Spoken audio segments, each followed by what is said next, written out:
अस्सलाम वालेकुम नाज़रीन, मां आहियां शुएब अली उमरानी ऐं तव्हां ॾिसी रहिया आहियो BR टाइम न्यूज़। सभ खां पहिरियां शामिल कंदासीं हीअ रिपोर्ट।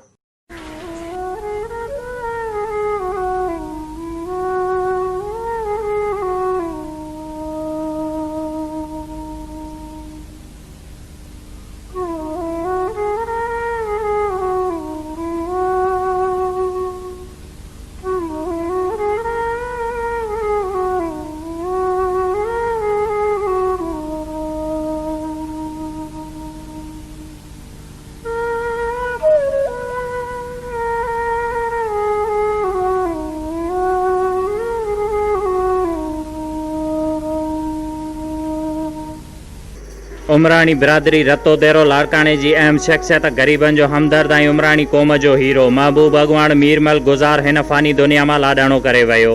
सिंध ऐं बलोचिस्तान के उमरानी बिरादरियुनि जा माण्हू कुंड कुड़श मां कही आयलनि जनाज़े नमाज़ में शिरकत कई। माण्हू ओछगारूं ॾेई रोई रहिया हुआ। हज़ारे माण्हुनि जूं अखियूं आलियूं। इलाइक़ो गमगीन बणियल। फातिहा कंदड़नि में उमरानी बिरादरी जो सरदार फ़तेह अली खान, बलोचिस्तान जो अगूणो सूबाई वज़ीर बाबू अमीन, सरदार ताज मोहम्मद दोमकी, आल सिंध उमरानी फलाई तंजीम जो सरपरस्त आला हाजी अब्दुल कादिर उमरानी, बशीर अहमद उमरानी, सिंध हाई कोर्ट जो वकील शफीक रहमान उमरानी, ज़िले नुशर फिरोज़ जो ऑर्गेनाइज़र जान मोहम्मद उमरानी ऐं ॿियनि हज़ारे माण्हुनि तज़ियत में शिरकत कई। तज़ियत जो सिलसिलो जारी।